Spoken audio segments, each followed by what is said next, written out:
നിരത്തുകളിൽ അമിത വേഗത്തിന് മാത്രമല്ല വേഗം കുറഞ്ഞാലും പിടിവീഴും.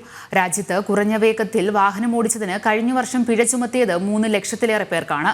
വേഗം കുറച്ച് വാഹനമോടിക്കുന്നവർ നിർബന്ധമായും റോഡിന്റെ വലതുഭാഗത്തുള്ള ട്രാക്ക് മാത്രം ഉപയോഗിക്കണമെന്നാണ് പോലീസ് മുന്നറിയിപ്പ് നൽകിയത്. യുഎഇയിൽ കുറഞ്ഞ വേഗത്തിൽ വാഹനമോടിക്കുന്നവർ വലതുവശത്തെ ലൈനും കൂടിയ വേഗത്തിൽ പോകുന്നവർ ഇടത്തെ ലൈനുമാണ് ഉപയോഗിക്കേണ്ടത്. സ്പീഡ് ട്രാക്കുകളിൽ വേഗം കുറച്ച് വാഹനമോടിച്ചതിന് യുഎഇ ഗതാഗത വകുപ്പ് കഴിഞ്ഞ വർഷം പിഴ ചുമത്തിയത് 3 ലക്ഷത്തിലേറെ ഡ്രൈവർമാർക്കാണ്. ഇവരിൽ നിന്നും 400 ദിർഹം വീതമാണ് പിഴ ഈടാക്കിയത്.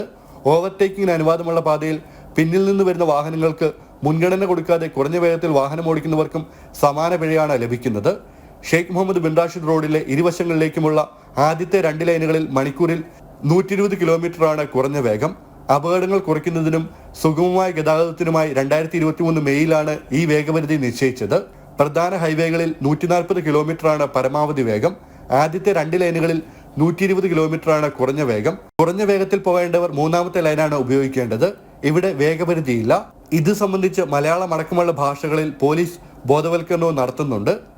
ജനം, ദുബായ്.